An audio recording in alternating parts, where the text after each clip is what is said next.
I am back from Vegas. World Tag League has begun, and it's off to a strong start with an interesting and entertaining show from Corrigan Hall today.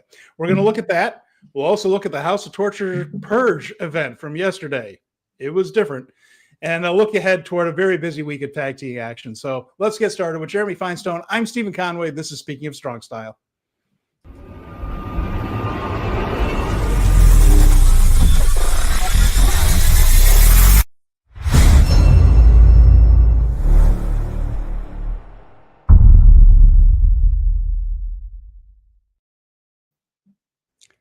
Welcome, everyone, to Speaking of Strong Style, where we discuss the news, issues, and events surrounding New Japan Pro Wrestling. I'm Stephen Conway, Jeremy Finestone. We're both contributors to the Fight Game Media Network.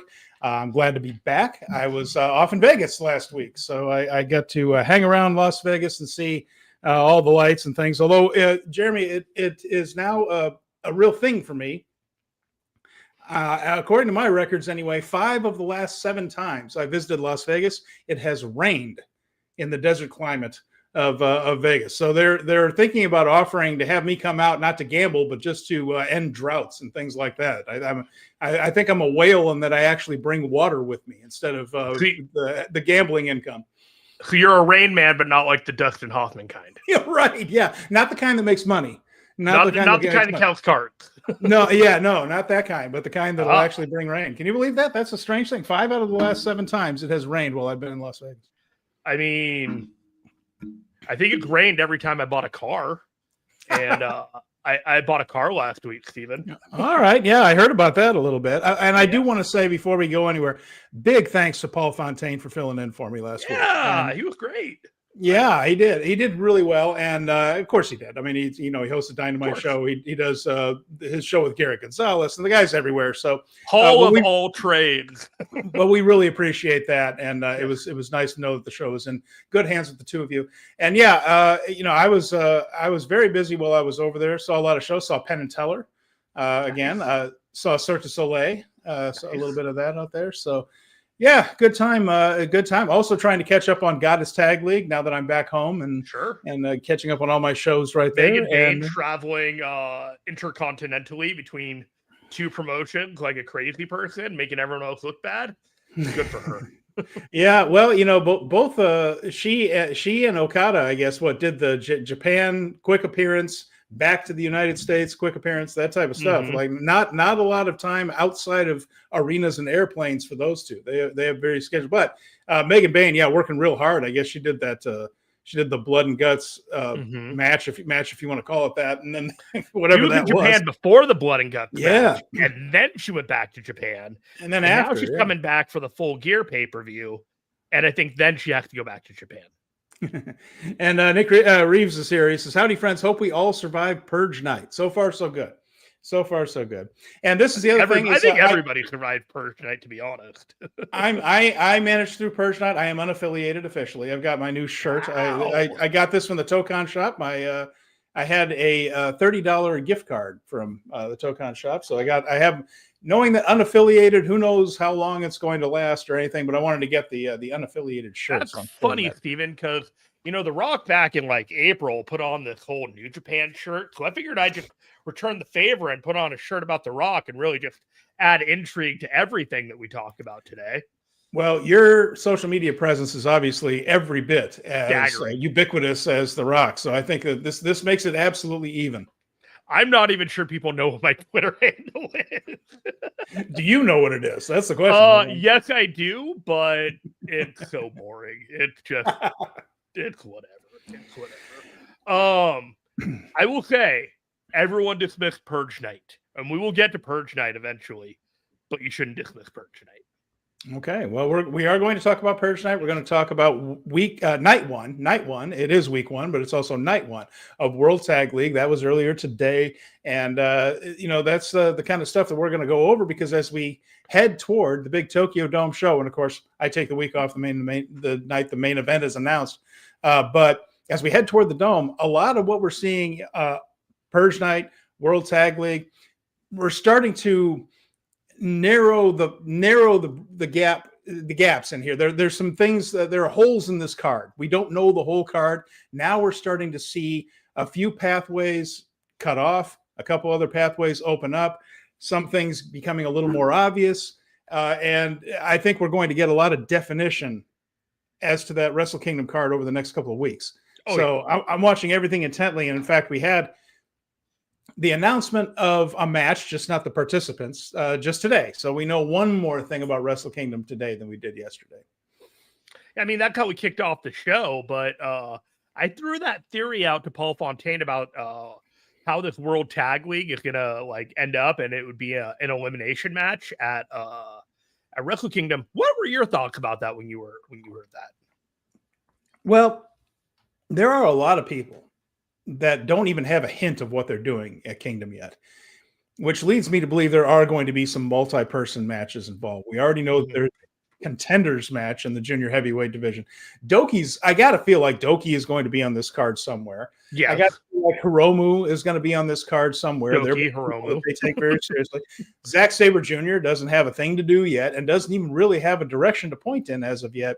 He's going to be on the card, no question. He was the world heavyweight champion. He main evented last year. They're not going to leave him off. And he's not just going to be in the Rambo, I don't think. So a lot coming. And perhaps something in terms of a gauntlet, perhaps something in terms of a four corners match. I just feel like we're going to get some of these matches that are going to be the morale builders, the one where everybody gets the Wrestle Kingdom paycheck match, and we had the ladder match last year, which got 8 guys in, and I feel like something like that is coming. We mentioned Shota Umino and Yuya Uemura as of right now don't have anything. I personally have been trying to will a turn in there so that they're wrestling each other in a grudge match, which I think would be entertaining. It might not be their mindset on that. Perhaps something with 4 tag teams in it or something like that, just to get a whole bunch of people in there. Because right now there's an awful lot of prominent names with nothing to do in January 4th, and that's not going to remain the case. Yeah. So you and I'm gonna diverge, but I'll bring it back.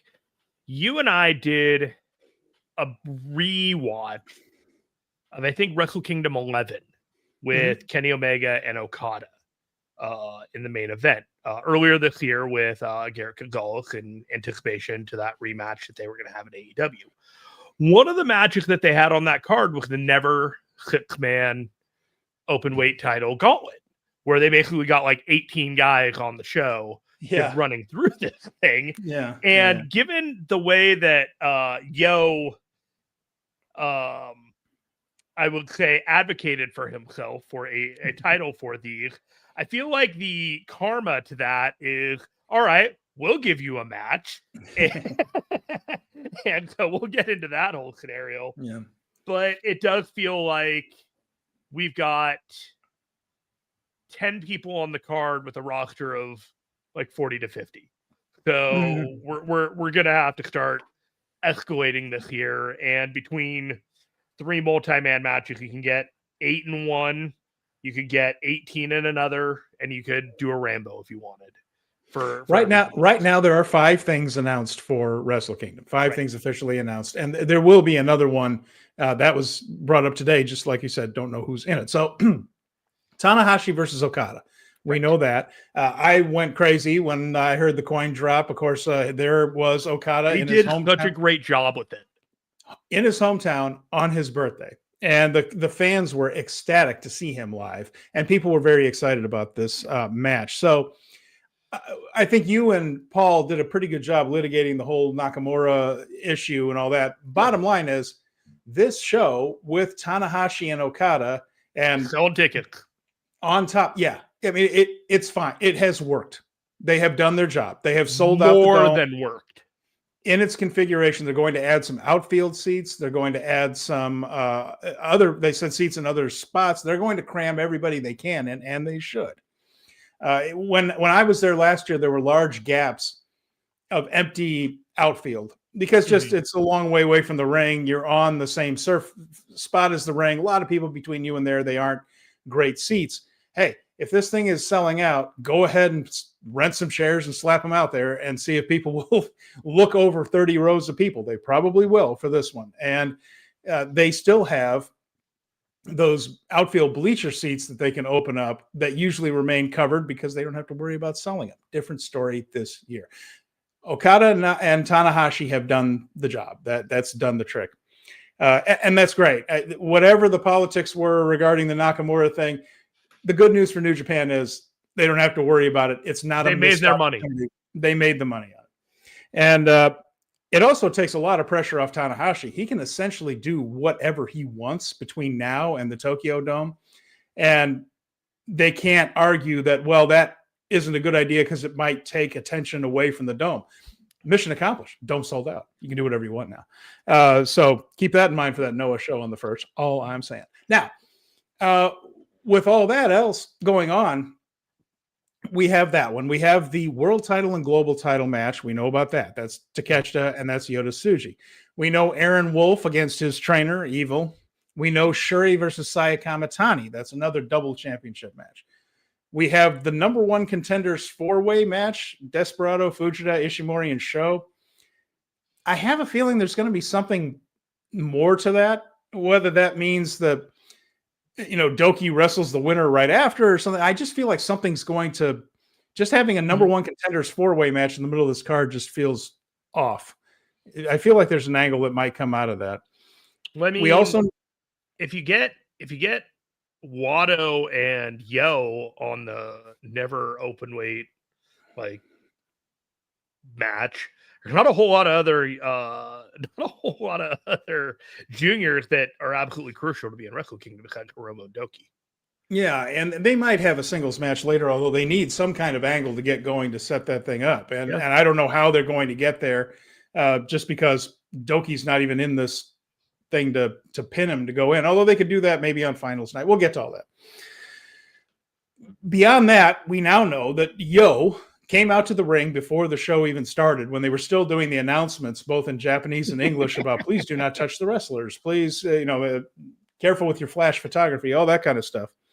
And did a sit-in where he got a chant going for himself with the help of Masatori Yasuda and Aaron Wolf, who was a bit chipper today and was a little more involved, a little more young lion-like than he has been in the past. Well, he had a couple of moments today. And after that, the young lions physically rolled him out of the ring and carried him off so that we could start the show. Afterwards, after the show, he came back out, sat down, resumed his sit-in. As they were taking the ring down, he refused to leave. He said he wanted Chairman Tsukubayashi out, and got both Yasuda and Matsumoto to beg with him, which was pretty funny. It was pretty entertaining. Definitely worth going back to check that out. And Tsukubayashi eventually said, okay, fine, you can have a match at the Tokyo Dome. So something involving the never open weight trios matches will be taking place. And I got to say that Yo has gone now from being dressed up as one of the beer girls, which he did last year, with full makeup and full drag, with the keg on his back, selling beer in the stands, as they do in the Tokyo Dome and in Japanese baseball altogether. Tokyo Dome is, of course, first and foremost the home of the Yomiuri Giants. To being on the show and having a trios match on there. So that's 6. 6 matches now. A lot more to go and a lot of very important guys to get on this card. So the next couple of weeks are going to be crucial in sewing all that up. Yeah. I mean, I feel like they got to get through World Tag League, and then they have to tie up all the loose ends of whatever that is going to be. And then, the finals of World Tag League night, all hell is going to break loose, and all these other things are going to kind of fall into place. And then we're going to kind of have our little hibernation / road to Wrestle Kingdom, but all from there. We're at 40 days out. Kumamoto on the 14th, the finals of the Tag League tournament, seems like it could be a big night, just because after that, there's Friday, December 19th in Gunma, which is one of those big barns that they go to. Then Tochigi, the Light Cube, that's not a big, it's a house show event. And then Christmas Korakuen on Monday, December 22nd. And that's about it. So really, December 14th, December 22nd, I would say would be the only shows after Tag League block play is over with. December 22nd is too late. Well, I agree with you. So that's why I'm looking more toward the Tag League finals night as a night when a lot of things could be announced or happen that could steer us more toward there. And you could do a thing perhaps where Hiromu and Finlay don't win World Tag League, so they're on the card on the final night. Maybe that's when Hiromu could pin Doki, if they were going to go that direction, because Doki could be in a multi-man match underneath, and they could do something to get him on the card. There are angles to be done in that direction, so I would keep a close eye on December 14th for sure. It just feels like the right time to make some moves. I think December 18th is about when we should do our Wrestle Kingdom full-on preview, and we're working on getting some guests for that show. But like the 25th is Christmas. You and I are not going live on Christmas. I'm not going live on Christmas. And I'm going to be in Japan for the show on the 2nd. So really, we'll be doing things back here too, and you'll be on. We'll try to get you on the phone from Japan, similar to what we did last year. But like the 18th is go time, like that's the perpetual like video for the preview for us to just be like, this is what we think. Here you go. And that's coming up faster than it seems. It's like wild, man. Like from October on, it's just been lights out speed for my life. It's just been one thing after another, and I can't believe next week is Thanksgiving. I have like, what is going on here? Yeah. And life has just been really busy, and World Tag League just started today, and it's just one of those. We weren't watching a whole lot of New Japan over the last couple of weeks because there just wasn't anything going on. But now it's just like, okay, time to clear the schedule. We got some wrestling to watch every day. Oh yeah, and of course, Goddess Tag League going on with Stardom right there has been strong as well, and very busy. Another tight schedule there. So Fernandez I says, I'm enjoying Tag League very much. So far, me too. I got to say, this is a good day today. Yeah, I mean, you got pretty much everything that you expected out of the 4 matches. I skipped one of the prelim matches, but I got through most of it, and it was just like I figured I didn't miss much on that one. But I'm going to throw the cheap plug in here. In addition to all that stuff, I am doing the AEW Full Gear recap for Fight Game Media on Saturday night after the show with Keila Cash. She is going to join me for that show. And cool. If when we get together, we're a little spicy. we get a little sassy. And if AEW is the focus of our roast, it should be fun times for all. So I invite you all to join us for the live Full Gear recap on Saturday night. And let's talk about some New Japan. All right. And with that in mind, let's get to World Tag League Night 1. And Maria Graciela Saez is here. Hi. I'm glad you're here too. Want to make sure. We just want to say, Colin, if you're out there, hope you're doing okay, man. We haven't joined us live in a few weeks. So I hope Colin's doing well. He was a regular with us, and we haven't seen him for a few weeks. So hope he's doing okay. I wish you well, Colin. Yeah, we definitely do. Korakuen Hall, though, was sold out, 1,498, Jeremy. It seems like the Wrestle Kingdom momentum is firmly with New Japan right now. And this happens this time of year. We talked about how sluggish things were during Junior Tag League, both creatively and attendance-wise. But today in Korakuen Hall, a pretty enthusiastic group of people that feel like Wrestle Kingdom season is upon us, and they seem fired up about it, just like the ticket sales in the Dome itself, but had no trouble filling Korakuen Hall on a weekday today, which was encouraging, I thought. Yeah, I mean, wasn't the only sellout that New Japan had in Korakuen Hall this week. Hey, and I like the slot machine themed opening video. It was like they knew I had been in Vegas or something. So like they opened up with that, and I just thought, oh, look at that. They were thinking of me. And thinking about all the money they've made. This has to be such a morale boost to come into a full and enthusiastic Korakuen, knowing you're about to come into a full and enthusiastic fired up. It is, yeah. There is some energy about this. Kind of like, it's a good time to be watching New Japan. Everyone's just kind of like in on like Tanahashi being there, and it's like everybody's rallying really after into that show and go right now. After that dud of the Junior Tag League, everybody's just kind of rallying. We're going to will New Japan into it. And it seemed to work. A lot of the people out there that have been in second gear for a few months were, I would say, up to third and fourth today. I thought it was just a better energy in the building. So we mentioned the Yo sit-in, and then we had the preview tags. So the first one was Ren Narita and Sonata, the team in World Tag League, teaming with Yoshinobu Kanemaru against Monster Sauce, Alex Zane, and Lance Archer. Zane J was their partner in this one. Very quick. But most of the fans were happy to see Lance Archer again. They popped for his water bottle. He doesn't spit it at the people anymore. COVID put the kibosh on that, but he did spit it up in the air. But the water bottle with Lance Archer always gets a pop with the crowd these days. And he forearmed Aaron Wolf as he went around the ring. Of course, it's not unusual at all for him to clobber young lions.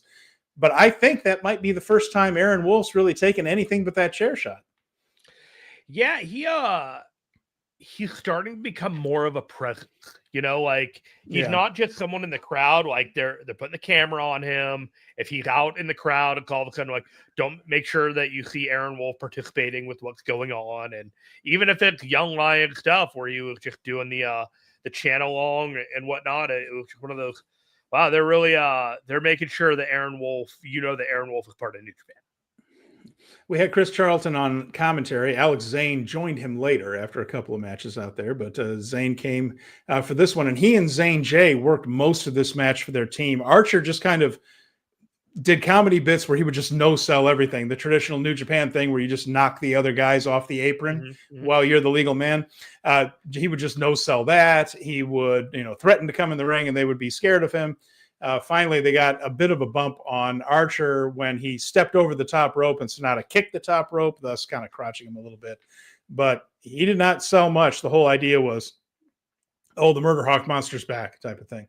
But he also didn't do much in the ring offensively either. They kind of introduced him and then let you wonder what it was going to be like once he finally got in there, which was fine. Zane and Zane J and Zane worked the whole match. It was fine, very quick again.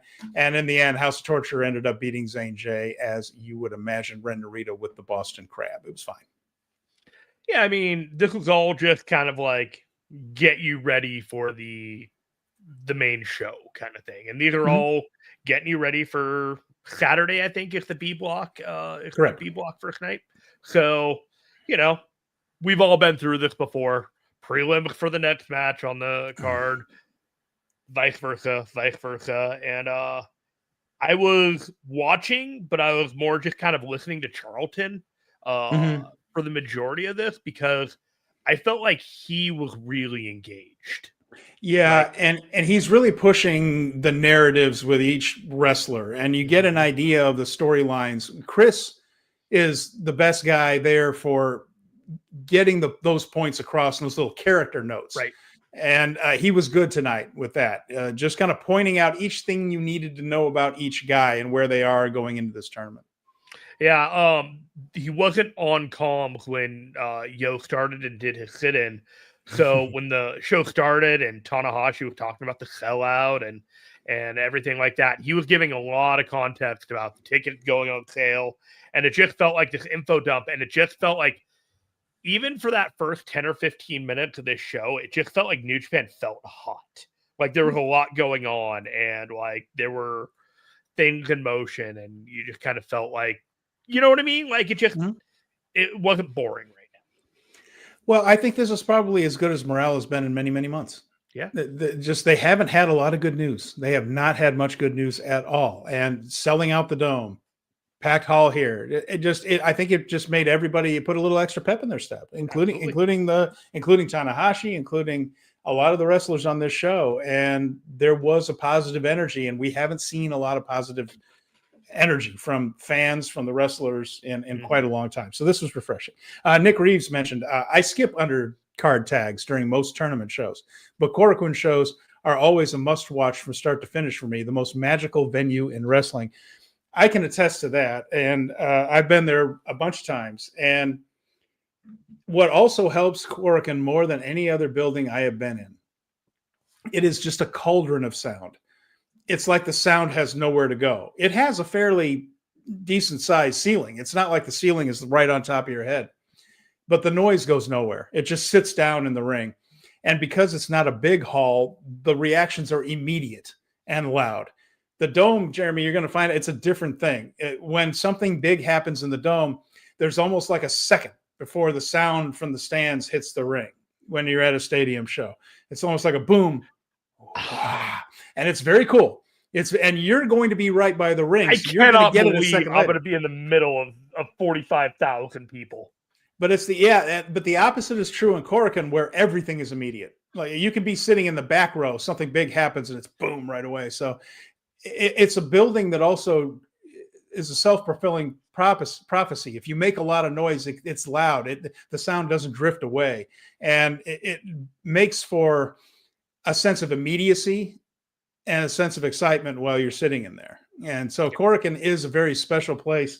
It was built for boxing in the Olympics. That was the idea for it. So that was the design. And it just so happened that because wrestling is also in a ring, and also due to its location and where the building's built, right off of some very important lines and in that touristy area by the Tokyo Dome, it has made itself indispensable, I think, to the Japanese wrestling industry as a whole. Everybody runs there, and whether it's for some people it's their big shows, for New Japan it's their smaller but important shows, but no one takes Korakuen Hall lightly. Nobody. Yeah, I gotta admit, I don't have a show set to go there yet. Find one, but I gotta find a show and just go. Everyone's going to be there that week. There will be up to 2 shows a day in that building while you're there. Well, the biggest one is probably on the 4th itself. TJPW has their biggest show of the year. That was a lot of fun. It's wackadoo. It's TJPW, but All Japan usually runs it in there. You'll find something if you want to. Yeah. So I'm going to the Noah show on the 1st because I'll get there on the 30th. So I have some shows I could possibly go to before New Year's. And then I got to do the show with you on the 2nd, and then I have like the New Japan podcast thing at Toriyano's restaurant on the day of the 2nd. So from the night of the 2nd and all of the 3rd, I think I'm relatively free. But I think there's something that I've committed to on the 4th that I can't really talk about just yet. But I'm not sure if I'm going to be able to go to the Tokyo Joshi show that day because I don't know any details other than I'll come to this thing and let's hash it out. And when I know more, I'll tell you all more. Well, okay, here we go. I've got it here. Yeah, so let's see. Okay, Stardom is in Korakuen Hall on the 3rd. Great. There you go. Done. There's one. There's a bunch of stuff there. On Saturday the 5th? I think someone's going to be there, right? Let me see. There's a lot of stuff going on there. Saturday's the 3rd. Yes. Monday is the 5th. Okay. Well, there you go. You'll get to it, but there's a lot of good stuff. Yeah, figure it out. I think it's going to be well worth your time to find a show. Let me get to I'm pulling up the calendar. I have to do nerdy stuff in Japan too. I got to check out some landmarks and find a cool Japanese toy that I can only buy in Japan. That kind of stuff. Well, and also, by the way, what kind of nerd I am here. I got to find something. They'll come to you if you want a little bit of history, though, because you're going to Budokan Hall for that Noah show, right? Yeah. Imperial Palace, right there. It's on the grounds. Yep. That's what I saw. So. Anyway, okay, we're getting sidetracked, but we're very excited, folks. If you can't tell, Jeremy's fired up about his trip. I'm fired up for Jeremy for getting to go finally. Share my joy. Yeah. Well, I've been there twice this on Wrestling Observer Radio about me going. I'm like, why are you talking about me? They never mention me. No one ever mentions me. Everyone's they're all excited to see Jeremy when you're not here. They're over there doing meetups. They're over there talking about meetups with Jeremy and a whole bunch of other people. I went over there and nobody to hang out with me. That was it. I was on my own the whole week. We love you. Yeah. All right. After that, we had TMDK, Hartley Jackson, Ryohei Oiwa, and Zack Sabre Jr. Remember him? Used to be champion. Against the United Empire, Callum Newman, Grado Khan, and Jacob Austin Young. Chris Charlton gave us a little bit of character work in this one. You mentioned that United Empire might split up if they aren't successful. So to me, this makes Callum Newman and Grado Khan one of those tag teams, similar to Umino and Uemura, in the sense that I think they are either going to be very successful or wildly unsuccessful in this tournament, depending on the story they want to tell about whether these people stay together, stay friends, stay a unit. So this could either be United Empire coming together and deciding, no, we're not done yet. We're going to unite under Callum Newman and his new attitude, or Newman's going to say, screw these losers, I'm out. And it could really go either way at this point here. Newman was very aggressive with Oiwa because Oiwa was in the ring with him when he had his knee injury in the first place. Chris was smart to point that out to us as well. Right. Newman's heel attitude is the main point of this one. But in the end, Oiwa hit a reverse crab, a reverse half crab, kind of a new way to put on a crab that I haven't seen in a while. Put it on Jacob Austin Young, of course, Young there to do the job. Also, Chris was careful to note, as he's helping us all out, holding our hands through this whole angle, United Empire all left separately. Okan pretty much rolled out of the ring and vamoosed immediately after the bell, within a few seconds anyway. Newman stalked off by himself and just left Jacob Austin Young to be helped back by the Young Lions. So the United in United Empire is certainly struggling at this point. They are not a United Empire whatsoever. No. What's it going to take for people to take Callum Newman seriously as a top-level heel? Because I don't. Like, I think there's promise there, but they have to get behind him. And, like, so far, it's just, I'm a jerk. Yeah, but, I mean, I think this is just the very beginning of whatever they're going to do with him. Right. We mentioned this a while back. I don't think his big moment is going to be at Wrestle Kingdom. I think that perhaps New Beginning could be a little more literal. Sure. For a lot of the people in United Empire. That I think that's when things are going to kick off. They have stories in mind to finish up this year, but this whole thing from Newman and what's going on with United Empire, I feel like is going to be a focus as we turn the calendar over and we move off of that, because in a lot of ways, Wrestle Kingdom, a bit of the season finale, so to speak, and then you start rebuilding things. And he could absolutely be a big part of that. He could be a guy, Jeremy, you think about it, if they do the Rambo, where the winner gets a title shot, if they have not announced that, I'm supposing. He could be in that Goto position from last year where he wins the thing. And, they start to push him that way a little bit. That's just tossing something out that they could do with him. But I feel like this story's true time is in January, February. You are correct. Thanks. We did talk about this a couple of weeks ago. What I was following up on really was, with all that in mind, 3, 4, 5 months down the line, what is it going to take for the promotion to get behind him, for us as a viewing audience of New Japan to look at him differently than a mid-card guy and look at him as at least upper mid-card or top-level heel? Does he have to flash win the global title? Does he have, you know what I mean? Like, what does it take? Well, he needs some big wins, doesn't he? I mean, he needs some big wins against guys that can help him move up the card. It's not enough for him to beat the mid-level guy in another faction. He's going to have to win a big match, or more than that, probably. Yes. I mean, remember, we had this same discussion about David Finlay for a long time. It's like, what's it going to take? Well, he had to have good performances. Let's start there. Has good performances, and then win big matches. Once Finlay didn't win all of them, but once Finlay won a few big matches, and he always had strong performances, that it seems like a very long time ago that we didn't take Finlay seriously at all. And there was a time when that was a real struggle. People didn't. They said, what, the Juice Robinson, the other guy in Finn Juice? That was how this started. Mm-hmm. Now look how it's ended up. He's a legitimate contender for any title that he goes after. And most people look forward to a David Finlay singles match. That's the kind of place Callum Newman has to go. You get there by having good performances, being booked against good wrestlers, and then putting them over those guys. At least some of the times. He doesn't have to go undefeated for a year, but he needs to be one of those guys where he might win this match, this big match. He might win it. And once he gets to that point, then he'll do fine. And when he was put in that spot where he had to wrestle Goto because Jeff Cobb left the company, he delivered. That was a hell of a match. Yes, no one thought he was going to win the title, and he did not. Hell of a good match. And so it's there. Just got to get booked correctly. But isn't that the story of this whole year? Book it correctly. The global title is what the, U.S. title or whatever that Finlay ended up holding for like a year before he dropped it. And Callum Newman's going to have really good matches holding a title for a really long time in order for both the audience and the company as a vote of confidence moving forward. I think he can take that ball and run with it, but I'm not sure how far they're willing to go with him.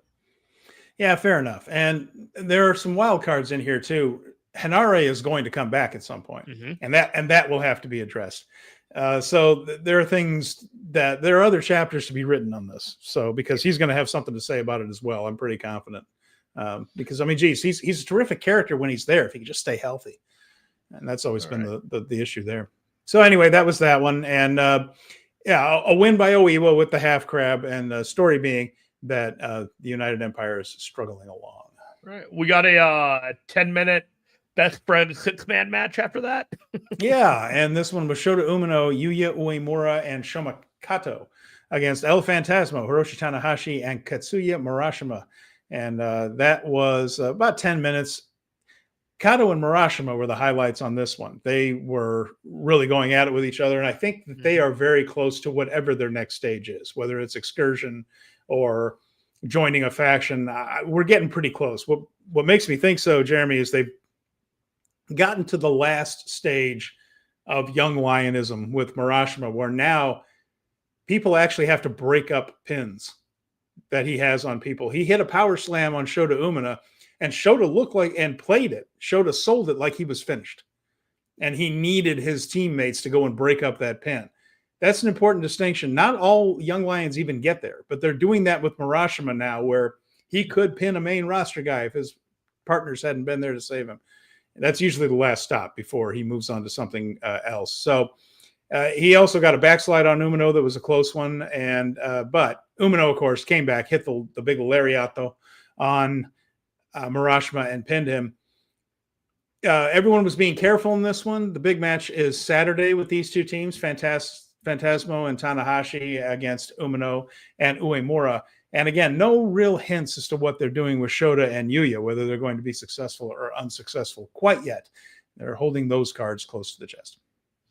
Yeah, I think that B block, there's a lot of excitement with what they can do with it. And I thought the A block tonight, for being the unexciting block, I thought they did some good stuff, but there's a lot of anticipation for this B block and some of the things that they can do with it. So I thought it was a good match. I thought how friendly everybody was with each other, ELP and Shota and everything, just kind of amused. Like they weren't, like that gentleness was almost playing into the match, that they were trying to be soft with each other. I don't know. It, like, you just knew that viciousness didn't really exist, other than with the young lions who were like, "No, man, we got something to prove here. What are you talking about?" Yeah, the young lions wrestled this one like they were out for blood, whereas the others, like you said, these are our friends. These are our traveling buddies and our training buddies. Who knows? Maybe a switch will flip on Saturday. That's always possible. Yeah, it feels like somebody's just going to get the inconclusive but decisive win in the tag match, and everyone's going to go, "What? Ah, shucks. All right, bye." After all right, that, I didn't watch this next one, but you're all over it. Okay, yeah. We have the War Dogs, which is David Finlay and Gedo teaming up with Hiromu Takahashi. Against the Knockout Brothers and Daiki Nagai. That was the match here. Hiromu was very apprehensive about teaming with Finlay at first, but it ended up going relatively okay. Here's what happened here, Jeremy. There was a power bomb for the finish. So Finlay power bombed Daiki Nagai and beat him. This one only went about 6 minutes. But to take the Knockout Brothers out of this, Finlay was trying to get Hiromu to do a dive on them to the outside, which Hiromu was not interested in doing. Just kind of like, oh no, I don't really want to do that. Trying to wave it off. Finlay then just kicks Hiromu in the stomach, gets him in powerbomb position, runs to the ropes, and throws Hiromu onto Oscar and Yuto on the outside, thus taking them out of the equation so he could pin Nagai. Afterwards, Hiromu was less than thrilled with that as a decision, but this looked more of like when Naito and the rest of them used to haze Hiromu with LIJ than anything indicating a turn in this case anyway. At least here today, it just looked like, hey, we had to take him out. You didn't want to dive. I dove you instead. So Hiromu was just like, hey, what was that for? Type of stuff. So maybe hazing Hiromu a little bit as they move on. I feel like the running gag to that is eventually Hiromu's going to do the dive on his own. Yeah, could very well be. And then everybody pops. Yeah, and then the whole thing was Hiromu and Yuto just kept going at each other after the match. and Yuto kept breaking away and going after Hiromu, and Hiromu would talk trash about Yuto afterwards. So there was a whole thing with that on the way out. It took a while to get out of the ring. I am 100% here for Hiromu and Yuto. After that, we got a little announcement that Fantasticomania is returning in January, which we all knew. So we will we got lineups. We'll see other promos for that. A lot of the usual suspects, a lot of the guys you would expect from CMLL. I got the lineup right here if you want it. We can do it later as we get a little bit closer to it. No real shocks is my point there. There wasn't anybody that you wouldn't think would be there. It was about the usuals. So we got Mystico, we got Mascara Dorada, and we got a couple of new guys. Yeah, Mascara Dorada and Mystico are just fantastic right now, and they're really into on a real hot run over there in CMLL. So it'll be fun to have always more. Into CMLL now. Like, sign me up. Ultimo Guerrero on that list this year. Yep, there he is. Yep. I'm sure we'll see Okamura back and all that. Mima Shimoda. So I don't see Nishimoto in there. I'll just give you the list. Mystico, Mascara Dorada, Titan, Atlantis Jr., Templario, Stigma, Ultimo Guerrero, Hechicero, Averno, Soberano Jr., Okamura, Magnus, and then debuting Hijo de Stuka Jr., Valiente Jr., and Futuro. Okay. All right. Nice. So I guess Neon is probably going to be back headlining. No Volador, yeah, he'll be a part of that too. He'll be back in Mexico City. Someone's got to bind the store while these guys are gone. I'm sure we'll see Okamura and his wife again. He always comes back from that too. I'm trying to think of. Templario and TJP recently lost the NJPW Strong Tag titles to Niebla Roja, the Red Cloud, and Angel de Oro, the Golden Angel. Niebla Roja and Angel de Oro are a brother tag team, a really good one there. But they had a really good match against Templario and TJP and won the NJPW Strong Tag titles. And they're already the CMLL Tag Champions, right? I believe so. And so then they're going to fold those in? Yeah, they haven't announced anything like that yet. But come on. The point I'm making on that is afterwards, TJP's body language was a guy who's done with the whole kind of New Japan CMLL universe for the moment. Like he was all thank you. I love Arena Mexico. Goodbye, everybody. That type of thing. He's ironically coaching with WWE right now. Yeah, so I think that was the end of TJP in this whole. Did Templario get hurt? I saw him not looking so good, or heard he wasn't looking so good at the end of that match. Might have gotten banged up a little bit there. Might have gotten banged up. So yeah, we'll have to see if that was just a precautionary or if he's out. Yeah, hopefully he'll be okay.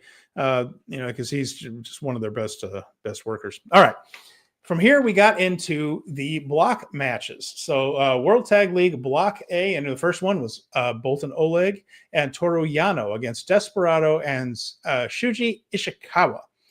Ishikawa, mentioned before, former Triple Crown champion. I believe he started with DDT. He's worked for a lot of people. He's been in Noah before.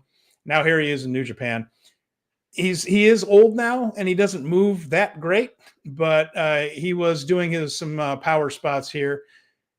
The story here, though, is Desperado's back. He wore a shirt and a back brace under the shirt, both of which got pulled off, and then they started beating on his back. So it's a worked injury, because if he actually had a bad back, they wouldn't have worked it like the way they did in this match. But his back will be an ongoing story in this one. That seems to be his kryptonite right now, is that he has a bad back. Did you see the social media post he did where he said his back is actually broken? That he has a broken back. Oh boy. Yeah.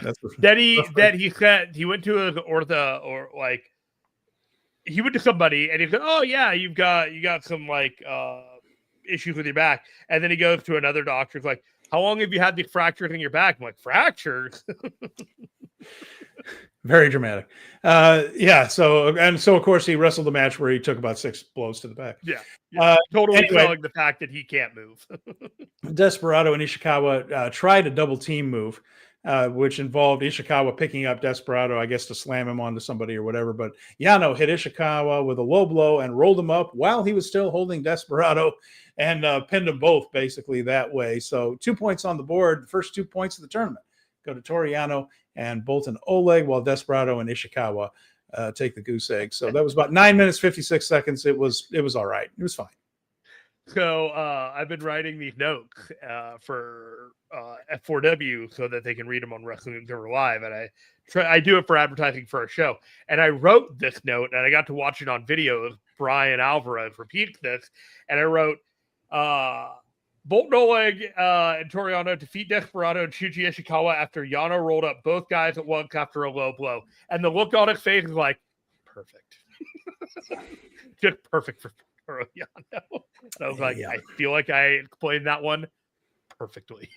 That's about exactly right. All right. So with that in mind, we moved on to the next match, which was Don Fale and Evil against Chase Owens and Yujiro Takahashi. So before we move on, though, I want to get to this one from Nick. He said, if Despe's back is actually banged up, I would be afraid of Ishikawa having to become the more mobile member of the team. Yeah, no doubt about it. So almost certainly a worked injury, though, with the way he was wrestling that match, thankfully. The most House of Torture match you could possibly have was that. Yeah, Chase and Yujiro, the troll tag team of this one, just to make us worry that we're going to have to watch a long match with these two, I guess. But Yujiro, once again, a babyface pop for Yujiro Takahashi. He is becoming an underneath cult babyface, Jeremy. This is the third night. He was a babyface on Purge night. Babyface in his hometown. He was a babyface here. The match was not good, of course. I mean, look who's in it, for the love of God. Evil's about the only one of these guys who can really wrestle well. There was a ref bump. Kanemaru and Togo got in the ring. Kanemaru tried to pass around the whiskey bottle. Everybody took a swig. But Evil spit his in Chase's face. Chase then accidentally DDT'd Yujiro because he was blinded by the whiskey and didn't know who it was and just thought somebody was attacking him. What had actually happened was Fale had kind of shoved Yujiro into Chase. He didn't know it was Yujiro, DDT'd him, and then Yujiro ended up tapping out to a sharpshooter. Not good, but at least this match is out of the way. How many ways can Chase Owens not remember what team he was on? That was the story of this match. Yeah. You could tell he was trying to tag Fale a couple times, it seemed like. Well, you did your best with this comedy match, and you got it done on the first night. They did a lot of these. All these, like, odd partners facing against their they didn't wait on these. They're just loading them up in the beginning and getting them out of the way, and then off to the traditional storytelling. After that, Nick just mentions House of Torture fighting themselves is the best use of the shtick. I like the lovable misfit vibe with them when there has to be a babyface by default. And this one is the one that everyone seems to be going with the Tokyo Hanna-Barbera cartoons almost when they're in the ring. After that, we had Satoshi Kojima and Taichi facing Bishamon. Now we're talking. This match was a lot better. Taichi sold the knee injury early, so it was more of a story match than a work rate match. So Taichi, knee goes out, and then it was all about Taichi just selling and selling and selling. Bishamon working that knee. When Satoshi Kojima would come in, he would get some brief comebacks, but then as soon as Taichi got back in, he would be cut off rather quickly. So it was all Kojima just trying to get a little bit in. And then he avoided the Shoto, though, a couple of times. He didn't get finished off. Taichi didn't, and that would be a key. Then, of course, comes the babyface rally. Now, neither team was being a heel here, but they set this one up specifically for Taichi and Kojima to be the underdogs who needed to rally at the end. Kojima and Taichi managed to hit a double lariat, front and back, and then Taichi hit a very Ishii-inspired brainbuster. He landed that. But when Yoshihashi countered and went to either pile drive or power bomb Taichi, just kind of get him in that position, Kojima cleaned him out with a lariat, and then Taichi was able to hit Black Mephisto and get the victory. So the upset there, Bishamon falls to Taichi and Satoshi Kojima, who then hug like they are long-lost friends after all that tension between them. It seems like this was the match that finally brought them back together, and Taichi realized he could defend on Kojima again. Bishamon is the team that has to make everyone. Yeah. They won this tournament 3 of the last 4 years, including 3 in a row. Last year they didn't because other things were going on, but it is not unusual for them to suffer an early loss because they're that consistent great tag team in New Japan. So a lot of times they have to make other people or put over guests and then come from behind to be in the mix. And that's what appears to be going on this year. Goto and Yoshihashi losing their opener. Yeah, I really thought this was the first good match of the World Tag League. The other were fine, but like I felt like this was okay. We got some like real good New Japan action with some like veterans, and there was a story to be told.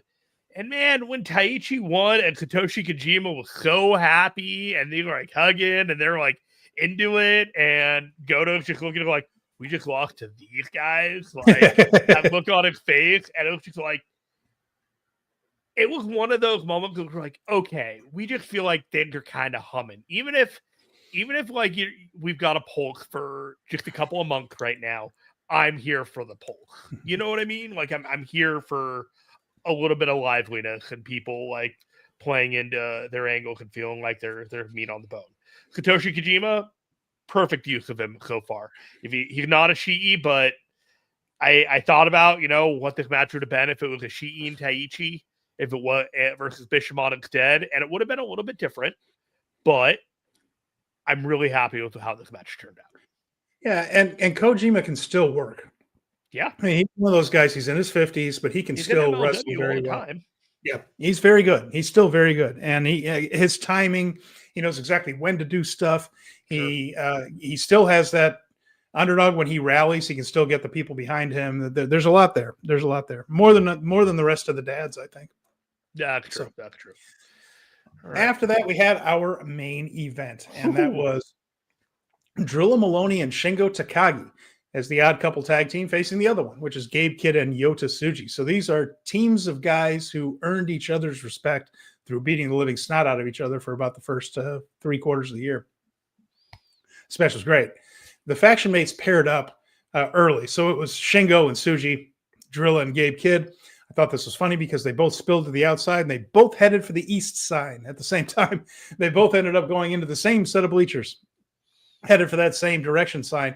The War Dogs got there first, so the unaffiliated guys had to retreat and fight their way to the other side of the Korakuen Hall so they could fight and smash each other's heads into the west side.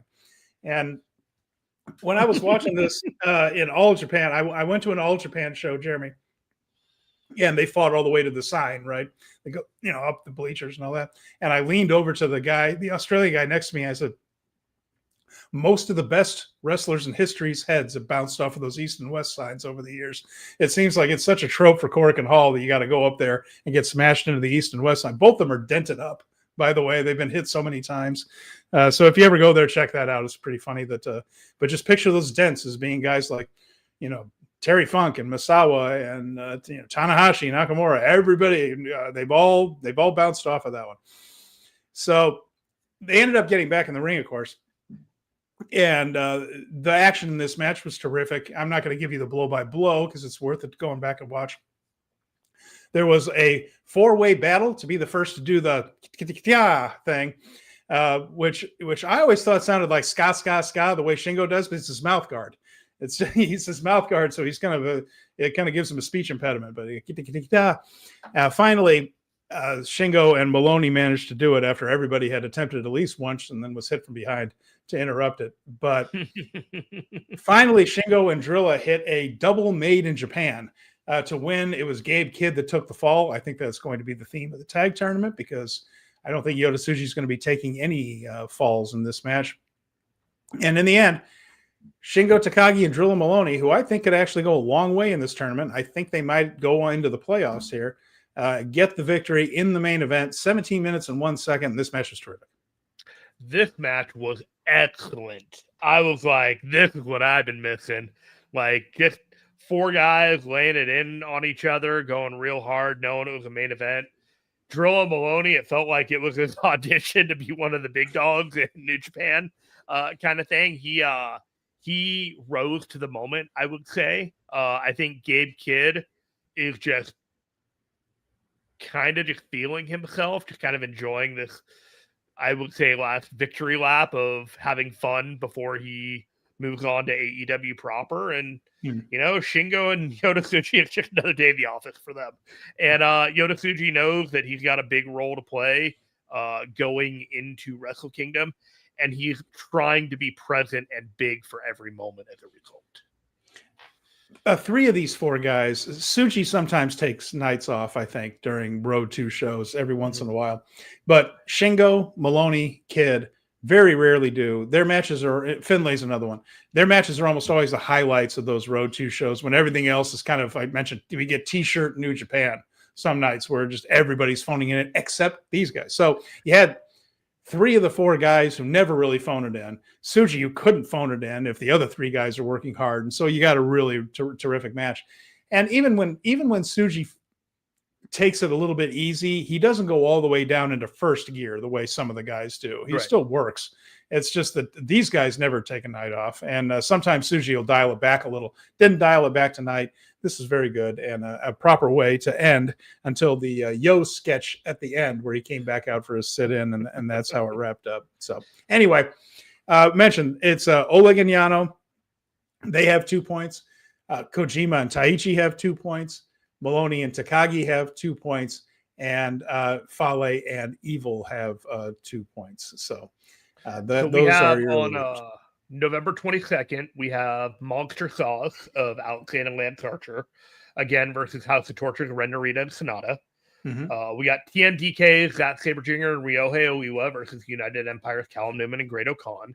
That match is going to go a long way to tell us which story they're telling with Newman and Okan. Correct. Tanahashi and El Phantasmo versus Shota Umino and Yuya Uemura. And then David Finlay and Hiromu Takahashi versus the Knockout Brothers, Hito Ice and Oscar. That's probably going to be a terrific match, no matter how it turns out. I mean, again, Oscar and Yudo are too new to phone anything in. They're working hard every single night. Finlay always gives it his all. And once again, Hiromu's in that spot where, well, I can't be the one guy who's taking a night off. So, and it's a main event. I think it's in Kanagawa, which is a town they usually take fairly seriously as a roadshow town. So I think this will be another solid night of action right here. I mean, if you look at those 4 matches, they're really coming out swinging, man. Pretty good stuff. Yeah, they really are. Ren Narita is underrated, and I will enjoy if he ends up beating Alexander and Lance Archer. I don't know why, but I really just want to see him with a push-up bar get Alexander with that thing. After that, Sunday is off, but then Monday, the 24th, they're back in Tokyo, but at the Machida City Gym, so a different part of town. They'll be there. And then Tuesday, back in Fukushima at the Big Palette. That's a building we've seen many times. And then Wednesday. So Saturday, and then Monday, Tuesday, Wednesday. Wednesday is in Sendai at the Sun Plaza. And that's where we'll see that show. And then next Thursday is off. They're back in action on Friday. So that's what's coming up this week. And, by then we'll have an idea of where they're going. But for the next 2 weeks, these World Tag League shows are going to be coming thick and fast. I think there are, 3 of them over the 4-day weekend of Thanksgiving. So it's going to be hectic. Yeah. So I think there is a 90% chance that you and I are going to record something on Wednesday for next week that we are not going to go live for. We're just going to kind of go in, talk about everything, knock it out, drop something for everybody, but we're not going to do live next week. It's just too stressful with life and travel and Thanksgiving in the States. But there's just too much stuff to skip a week. So yeah, exactly. And I'm traveling that day, on Thanksgiving Day. I'm getting up very early and traveling. So can't really take the chance because I've got connecting flights and all this. And I can't take the chance of missing a live show. So plus, there isn't a show on Thursday. So when we do talk about everything Wednesday, it'll be all the action that would have taken place by the time of a live show anyway. Unfortunately, we won't have the interaction with all of you, which we will miss. That's one of my favorite parts of doing the show. Stuck with me and me only. Everybody. But please, I hope you tune in. If you can't do it live, we totally understand. It's Thanksgiving Day. For those of you listening outside the U.S. and really outside of the U.S. is almost 35-40% of our audience right there. We'll have a show for you, and we will have World Tag League covered. Anybody that's with your families on Thanksgiving, we totally understand if you listen to it a little later. It's all good. I broke down Steven. At first, he didn't want to do this, and then he came around without me bringing it. Like, maybe we could. I'm like, oh yeah, we totally can, man. Yeah. He really missed not being here last week. I did. He didn't want me to say anything, but he was like, man, I missed the Okada thing. Just Well, I was sitting there in Las Vegas, and I'm in the sports book, and there's a million things going on, and lights and music and games up on 50 televisions and all that. And I was just thinking, damn it, I don't get to talk about New Japan. Do you have any thoughts about all of that now that the dust has settled? I thought from the beginning, I have said week after week after week until I was blue in the face, the Nakamura thing was a long shot for a myriad of different reasons. It was always a long shot. Okada always made sense to me as the real go-to guy that you can get something out of, who will have a good match, who will draw money. Mm-hmm. And I'm right. and I was right. And I was right. No, yeah. And just the fact that all this was going on in Anjo on Okada's birthday, it all screamed out to me that that's what this was going to be. I understand all the rumors about Nakamura and how things were going, but there were a lot of obstacles to that match for a lot of different reasons. If it had worked out, it would have been great. It really would have been. It was going to be really difficult to get that match in the ring on Wrestle Kingdom. And so I always thought that it would end up being Okada because it would work too, and it would be a lot less hassle, so if the Nakamura thing had worked out, we'd all be over the moon right now. We'd be thrilled. Right. It would be very exciting. I would say sold out Tokyo Dome tells us that Kazuchika Okada's a pretty good decision as well. It worked out. I advocated, and this is one thing you and I fought about a lot. I think, and I think the attendance at last year's Wrestle Kingdom bears me out. Would have been smart to bring him back last year because here's the thing. The New Japan fans aren't burned out in watching him do AEW. They're not watching AEW. And so they haven't seen him in a year. Now it's almost 2 years since they've seen Okada. They are ready for this. They are fired up at the idea of seeing him, and not just Okada. They are ready to see New Japan Okada because he's bringing it in the main event of the Tokyo Dome against Tanahashi. Whether it goes on last or not, that's the match that drew this crowd. He knows that. And that we are going to get that New Japan big match Okada, who is one of the very best that's ever done it. And that is very exciting to New Japan fans. He is still one of the biggest stars of this century in this company. And they still see him as that. I know that AEW fans are probably there are a lot of them that say, well, sometimes he has good matches, sometimes he phones it in. AEW fans, not arguing with that, but the people in Japan don't look at Okada that way. They just see him as one of the biggest stars they've seen in the last 25, 30 years, maybe since he's in that conversation with the biggest stars since the Muto Chono Hashimoto trio. And so they're very excited to have him back. And I just thought it was the right move. It's one way to absolutely excite the fan base, to sell tickets. And if they come out of this show again, saying goodbye to Tanahashi, but with a new hero to cheer for elsewhere on the show, can finally build a little bit of momentum after what was really a lost 2025 from New Japan. So one of the things during the week, I texted you, I said, hey, you should listen to our friends, the We Work Stiff podcast, talking about their 2025 in review. And one of the things that they said was that when they were at Wrestle Kingdom and Wrestle Dynasty this past year, they discovered that 2-night event was originally supposed to be Tanahashi's retirement. And we had suspected that for a while. Yeah. But because Okada had left, Tanahashi felt like he could not leave the company in the position that it was in as an active wrestler. He needed to do more to get it. So we got this additional year, which turned out to be a mixed bag. The end result shows to be a bit of a success, but the entirety of the year felt like aimless outside of what was going on with Tanahashi. Like they were afraid to pull the trigger on anybody as a result of that. Well, yeah, So I'm not trying to interrupt you, but there were some good spots. Like the Goto Revolution was a lot of fun. Desperado, especially in the first 6 months, was strong. Things just kind of took a nosedive and a real rudderless ship. I'm getting all these yeah, transportation metaphors mixed up, but the plane crashed, the ship was lost, all this stuff. After Goto kind of gave up the title, they had something going for a minute, and they just lost their way. But to your point, it wasn't really the idea for the year anyway. This wasn't what they had in mind.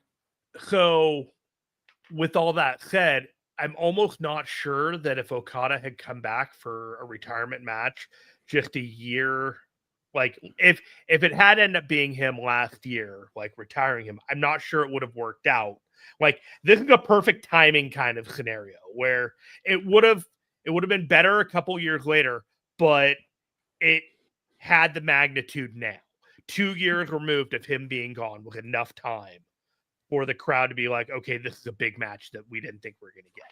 I think they would have done better than they did last year. I don't think we'd be sitting there talking about a 25,000 No, attendance. I think if you Okada probably had one sell out and one 30,000.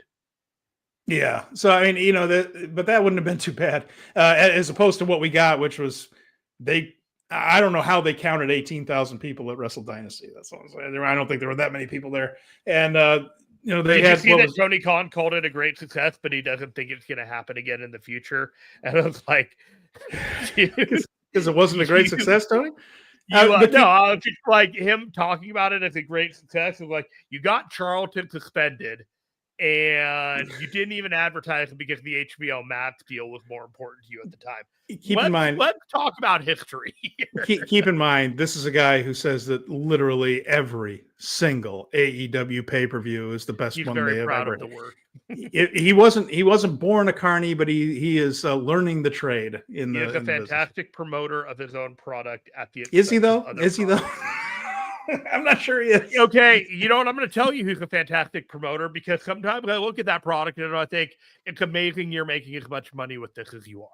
Okay, well, yeah, he got the TV contracts right there, but there are times where it's just like you are missing an X factor, and I like Hangman Page and I like a couple of the other guys on that show, but if they're not on the show, it's a real hard watch for me. Well, that's a hard watch with him, for the love of God. But and a lot of people aren't anymore, and a lot of people aren't going anymore because he's such a great promoter. They've gone from basketball arenas to doing long-term residencies in bingo halls.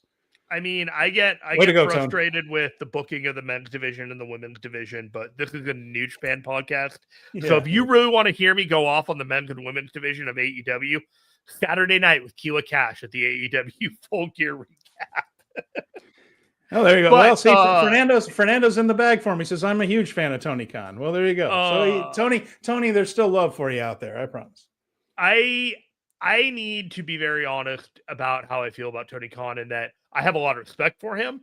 I understand that he is putting his own product first, but I am also in a position of watching how his decisions tend to trample other promotions. And I need to be honest that sometimes that rubs me the wrong way because it does not feel like he is being a good partner to the promotions that he takes from. He has a lot that he owes New Japan for, curating guys like Okada and Ospreay and Jay White so that he can put them on his roster and put them in top positions. Because the guys in the States that he got, they don't have that pedigree. They don't have that level of competency and skill and ability to translate with the crowd. So, I just wish that he were a better partner sometimes. But beyond that, I think that what he's been able to accomplish with AEW is nothing short of extraordinary given the environment that WWE currently exists in. Yeah, and we'll see. I when I look at the landscape, and I'm talking the very in general landscape when it comes to developing talent, being able to get talent, and then broadcast options, I'm not seeing a great future for AEW in a few years from now. It's 2 or 3 years from now, they're gonna have to find somebody that's we believe in you and we think that you're an avenue for making money. Yeah, and it's tough. There aren't many dance partners left because WWE has a lot of them tied up. They have the talent pipeline tied up, and there aren't many stars in AEW, and there really isn't a path to getting new ones at the moment. They're going to have to get creative to figure out where to find new stars because it's already wearing thin. The ones they have are already wearing thin. It's tough. There just aren't a lot of people they could bring in that would help. So. Yeah, so whatever the story was with Nakamura and Okada and Tony Khan and WWE with New Japan, we've litigated it. Yeah. I know where I stand. I have done my homework with how this all played out, and I'm pretty confident that at some point the truth will come out, and we're going to get something other than the stories that Tony Khan has told us about how this all played out. All right. So with that in mind, yeah, I mean, we could beat our heads into the desk talking about this week. Truth always comes out in this business, man. Does it though? Sometimes with these, it all comes out. Does it really? I Fernando, I feel like the things like the big stuff. Fernando, I appreciate it, man, but Kyle O'Reilly is emerging as a star. He's being pushed, but. It's the follow through. People are not buying tickets to see Kyle O'Reilly. They would have by now if they were going to. That's the follow through. If we see this guy and he is winning years ago, if he is winning pay-per-view matches against top stars in 6 months and they're good, there's a chance there. But it's the follow through. He is not bringing new fans to the company. He's not. What else we got? Purge night. Hey, it's my turn. It's my time to shine. So Jeremy was all excited about the House of Torture Purge night at Korakuen Hall. This is the special show they did with this is New Japan Sold Out. If you remember the old NWO pay-per-view from many, many moons ago. And so this is a night for the House of Torture to be in charge. And Jeremy, this was kind of a strange night. A lot of wild stuff happening over here. And you're going to walk us through a rather bizarre card from Korakuen Hall. And first of all, did it draw? How did it do? Were people into this? Steven, it sold out within 20 hours of it going on sale months ago. Wow. And it's been and the audience count was 1,481 in Korakuen Hall. Wow. That's terrific. Yeah, that is a full house. It was absolutely a full house. So here's some context. I mentioned I bought a car earlier this week, and this was a pay-per-view. So I got home yesterday, and I saw a couple of notes about people really enjoying watching Purge Night. And honestly, I have no business spending $22 on a pay-per-view right now, especially this week, given everything else I spent money on. But I was like, this is content for the show, and I'd rather watch it and give context than trying to make sense of it with Steven after the fact, because I tried to do that with the Taiji Shimori Get Weird show from the week before, and it's fine, but this is better. I watched it, and here we go. All right. Starts out with a pre-show match. It's Dick Togo versus Hip Togo. Sonata's out in a sweet blue suit accompanying Dick Togo, and it turns out that Hip Togo is Ryusuke Taguchi. He's coming out as if Dick Togo were a cool hipster. Dick Togo is trying so hard to stay in character for this. Togo actually breaks when Taguchi offers him an imaginary toothpick. He just starts laughing his ass off. And then all of a sudden, Milano Collection AT comes out in a full bodysuit and a trench coat. And he is seconding Hip Togo while Sonata is seconding Dick Togo. So I got a question for you. Was Milano still wearing the mask? He was not wearing the mask tonight. We saw his face? Yeah, he was just had a face on and then the outfit and a trench coat. Do you know how long it has been? He is well. No, I mean he's a person. He's also a personal trainer, by the way, Milano, and he helps train. He helps train other wrestlers too. He was seen recently at a Stardom training session in a video that was showing whatever the Stardom version of Young Lions are training up, and he always has one of those surgical masks over his face ever since COVID. He always has. He's always been a big kind of a. I don't think he did. I don't think he's not a germaphobe, but he's just very careful in public about his health and all this kind of stuff. And he preaches the whole clean living thing. So I was amazed. I just wondered if he was going to still have the mask over his face or if he was going to show his face, because you watch New Japan World, you do not see his face. He was wearing like an Attack on Titan like bodysuit, like where you just saw the exoskeleton of like this weird creature. And so Taguchi gets ready for the match, and all he's wearing are flesh-covered tights. So he looks like he's completely naked. Oh, God. This match plays up being Taguchi naked and trying to disrobe Togo. Taguchi reveals the House of Torture Young Lions are actually double agents, and they all start assaulting Dick Togo. Milano then puts Dick Togo in a Paradise Lock. Sonata then puts Taguchi in a Paradise Lock. Milano takes off the trench coat for him in his full body suit. Sonata disrobes out of his suit, and he's wearing his full body suit. Oh, good Lord. And Sonata grabs Milano's muzzle leash and throws it into the audience, in which Milano gets completely upset, puts Sonata in a Paradise Lock through the ropes, and then gives him the worst drop kick that you've ever seen, disposing of him. Taguchi then wins by countout.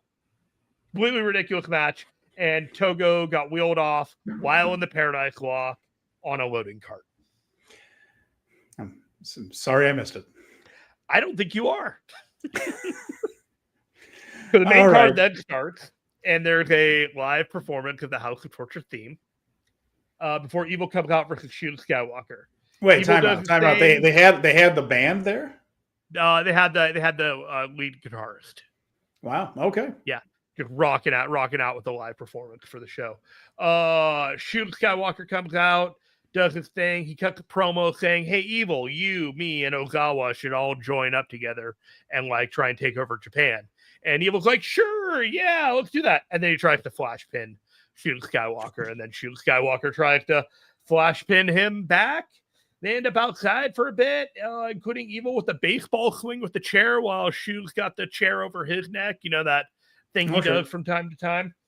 Evil with the advantage for a while, but just can't get the 3 count. Goes on for a while. Finishes. Evil grabs the ref. Ref gets pissed and tries to slap Evil. Accidentally hits Shun. Shun gets pissed and pushes the ref. Evil low blows Shun. Sets up Togo for the talc dust. Shun ducks. The Evil gets hit. Shun goes for a finish and the lights go out. Lights come back on. Evil just yoinks Shun's mask off and throws it outside. Low blows. Everything is Evil and got the pin. Better than it sounds. Okay. All right. I trust you. I mean, Evil and Shun are both pretty good wrestlers when they want to be. And so I'm sure there was some pretty decent action in that one. The thing is, the crowd was here for all of it. Like, I tell you that, like, the crowd elevated everything on this show. There were good stuff, and there was definitely bad stuff on the show. And we're about to get to it. Because the next thing is Chase Owens, Don Fale, and Yoshinobu Kanemaru versus Ikuto Hidaka, Masato Tanaka, and Taichi. Masato Tanaka, folks. Masato Tanaka. So if you were watching wrestling in, what was it, ECW in the 90s and all that, you know Masato Tanaka. He's moving like he was at ECW in the 90s, I'll tell you that much. Kanemaru runs down the 2 guys until Taichi comes out and the crowd goes wild. An immediate assault by House of Torture. It's a quick match, standard stuff. Fale dominating, stepping on the guys and all that. Owens with mid-offense and then a package pile driver for the win. Okay. And after that, we had Dick Togo and Ren Narita facing the team of Hanzo and the Great Sasuke. Yeah, this was the 3rd time that Togo was out for this show. Because remember, he was carried away in a Paradise Lock on a gurney cart before the show started, and then he was completely fine for the first match. Well, thank God we had the doctors out to unlock him in the back there, yeah. Yes. And then he was out with Evil for the Shun Skywalker match, and now he's back out for this tag match. Togo had a lot of high flying here. He was actually kind of the baby face, just doing more acrobatic stuff that I've seen him do in a very long time. He did a springboard to the outside, springboard splash, and then he did a kind of a handstand off the ropes kind of thing to the thing. Just kind of fun match. Narita got a submission for the win. All right. And then that one was followed up with a trios match. This is Doki, Sonata back out, and Sho against Akito, Kaisei Takechi, Kaisei Takechi and Yuki Ueno. I tripped over his name there, but Kaisei Takechi is actually somebody New Japan has kind of been giving the side eye to. Might be interested in this dude. So tell us what you saw.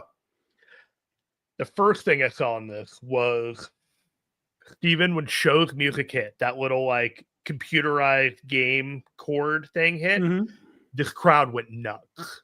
Like absolutely molten for Show. And I was like, what is happening here?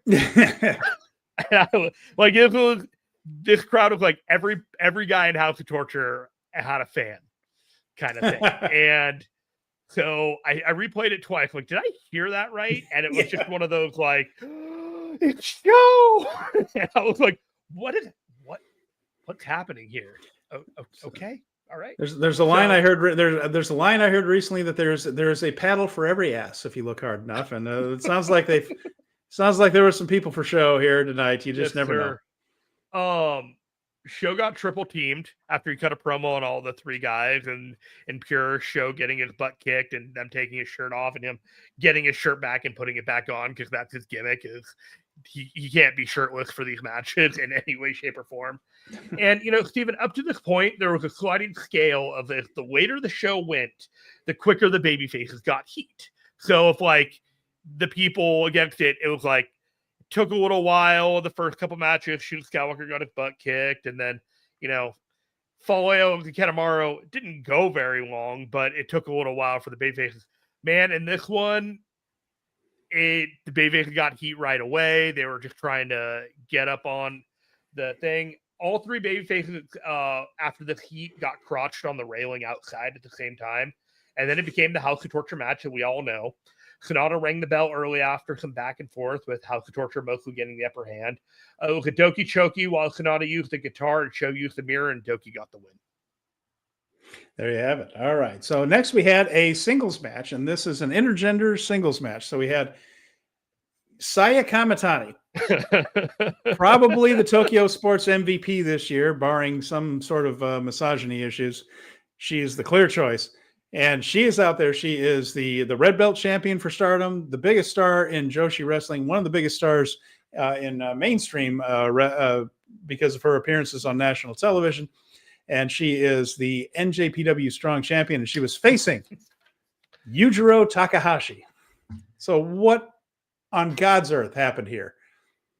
Okay, so Saya got the heat early, and Yujiro proceeds to beat her with the rudimentary offense, like slapping her and kicking her, like all the things that like make you uncomfortable if you're watching it in Western wrestling. It was just a typical beatdown until she got defiant. It's like, oh no, you are not going to be doing this to me. And so she whose side of this was the crowd on during this match? They were on both. Okay. Like they were just in for a fight. Okay. If that makes any sense. Like they wanted to see. No, none of this makes sense. No, does this make any sense? No, none of it does. No, none of it does. Like I felt like I was in a Bizarro world, but watching the audience get behind it, it added so much context to the fandom of House of Torture and what they're into with this group. All right, so Yujiro's beating her down, but Saya makes her come back. Yeah, Yujiro can't put her down, and she slaps the taste out of his mouth. He ducks a lariat and hits a drop kick and then a splash to the outside. Things are going well until Yujiro faints and Saya kicks the ref. Then the rest of Hate starts beating up Yujiro while the ref is down, and Saya goes for a pin but doesn't get it. When Saya goes to the top rope, Chase pops her and Yujiro tries for the pin.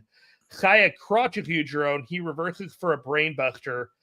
And at this time, he gets the ref gets knocked again, and then Hate comes back into the ring, beats his ass even more, and sprays his face black. House of Torture then comes out to fight the Hate group, and the ref throws the whole thing out, and the crowd boos. So, yeah, I'm glad I missed that one. It was interesting to some extent because, like, the crowd was into Saya Kamitani. They were into Yujiro. They didn't like that Yujiro was getting beaten up by all these women and clearly getting double teamed. So when House of Torture came to make the save, it was almost a babyface save against all of these women from Hate. So it was a weird dynamic. Did House of Torture chase Hate off, or did they actually beat them up? they chased them off. Like, Hate was in the ring, and they had spray painted Yujiro and just laying it into him because, the optics were like, these are women totally making Yujiro pay for the way that he's treated women over the years. And so there was like this weird dynamic thing where like everyone kind of got the karmic retribution that, like, for the audience, everybody got kind of something that, like, oh yeah, now that you're getting that for this, that they're getting this for that, and I'm just like, oh, okay, whatever's going on here. So ref throws the whole thing out. Evil comes out, and he's like, what the hell? You can't even beat Saya Kamatani. Like, you and I are gonna have a match, and I'm gonna get you out of this like whole group. Like, this is not happening. So Evil and Yujiro then have a match, and this basically turned into a clusterfuck where all the House of Torture guys all beat each other up, hit their finishers, did all their moves, whiskey bottles, steps, and then they all made up and decided they were friends at the very end. And the crowd cheered, and they all walked away. And then, Steven, the weirdest thing that I can possibly tell you happened. What's that? All of House of Torture to the back. The broadcast is still going. The crowd is rumbling. And they're chanting over and over and over the word evil, evil, evil, evil. Evil got a freaking curtain call because the crowd demanded he come back out and say goodbye to them one more time. Oh, there you go. Well, they have the underground fans, the underground fan base for House of Torture. They all came out at Cork and Hall. We were. It was inexplicable to us that they were doing this show, right? Like, it just seemed like they're doing this show, like they're really doing these specialty shows. They did one for Desperado, they're doing it for Ishimori, here, there, and everywhere. They did it for their like Shinichi Champion show. It made sense for Purge Night. I did not see it being one of the more successful shows that they did. And they've all been successful, though, haven't they? It seems like the fans are kind of into these wrestler-specific events. They do well. They do well. Taka Taichi Mania did well. So Fantastica Mania is going to do great. Like, it's the same thing. It's just a specialty night with a theme. Call House of Torture. If you don't like House of Torture, I get why you skipped it. But I guess in a city of 40 million, there are about a 1,500 House of Torture, for probably more than that. I'm just saying that it's interesting to me that they will so enthusiastically show up for these. Yeah. That they're into something a little different. For me, this was incredibly educational. I watched it and I just got a lot of insight as to what this fandom, like, New Japan, what they're showing up for New Japan, and that Evil has a crowd following, and that House of Torture is like the new kind of Bullet Club in a way, where it's like it's the hot group to, like, if you want to be the bad guy, if you want to like empathize with the bad guy, you've empathized with House of Torture, not Bullet Club anymore. All right. Well, all right. Let's just keep in mind we just had one of the roughest years attendance-wise we've ever had. So nobody in New Japan is that over quite yet. So let's I cannot emphasize enough how hot this crowd was, Stephen.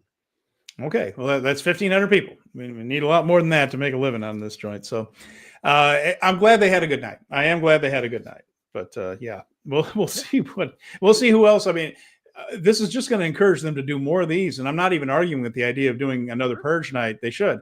If it was this successful and people had this much fun with it. But the success of Ishimori getting ridiculous and Desperados, the death pain thing, and Taka Taichi Mania, when these things continually sell out, it's just more signal to the company that there is an audience for this. And I think we're going to be seeing more of these little $20 pay-per-views stuck on the middle of the week. And whether people buy them on NJPW World or not, it was certainly a good decision to have the show in live anyway. These are successful. We're going to be seeing more of them. Yeah. So I give it a thumbs up. If you want to wait until it becomes available, not for pay-per-view, and check it out like February when, nothing's going on or you're bored, totally check it out. At some point, just for curiosity, for reactions and all these things, it's not going to change your life kind of show, but for content and talking it through with you and just for educational purposes, I kind of think it was $20 worth of spending. Okay. Well, Fernando enjoyed it too. It's an excellent moment, he said. So there you go. All right. So once again, just to cover things real quick, we have Saturday in Kanagawa, Monday back in Tokyo at the Machida City Gym, and then Tuesday, Fukushima, Wednesday, Sendai. And we will be back here at a regular time with a recorded show after that Wednesday show. So we'll be up to date on World Tag League when we reconvene. It just won't be a live show because I'm traveling. It's a national holiday here in the States, and we'll get all that worked out for you. But we'll have coverage, and we will have up-to-date coverage of World Tag League. Don't forget also Power Bombshells back here at 1 p.m. Eastern on Sunday. And you've got your show coming up with Keela around the AEW pay-per-view. Paul Fontaine will be back with the Dynamite Show, he and Jeff Hawkins, after each episode of Dynamite. Whatever it is that you are into in pro wrestling, there's too much content to watch it all, but Fight Game Media can cover it all for you. And Fernando says, happy Thanksgiving. Thank you very much, Fernando. I appreciate it. And happy Thanksgiving to all of you if you celebrate. And thanks to everyone who joined us here. Nick Reeves, we're really glad to have you here whenever you can join us. Maria, thanks for being here as well. And it was just great to talk to everybody. And I'm glad to be back. Glad you're back too, dude. It's going to be good time for the next few weeks as we count down to probably one of the coolest Wrestle Kingdom moments we're going to get to experience in our time covering this podcast. The FOMO is real from this end. As somebody who's been to Japan a few times, boy, this is going to be a good time to be over there. I'm really happy for you. I think you're going to have a blast. I just got very, very lucky, man. It just all the stars aligned. That's all. Yeah. No, but you deserve to have a great time at this thing. I think you're gonna. I'm not worried about it. I'm not worried about it. All right. So with that in mind, we will be back next week for Jeremy Finestone. I'm Stephen Conway. Thank you very much for joining us on Speaking of Strong Style, and we will talk to you again real soon.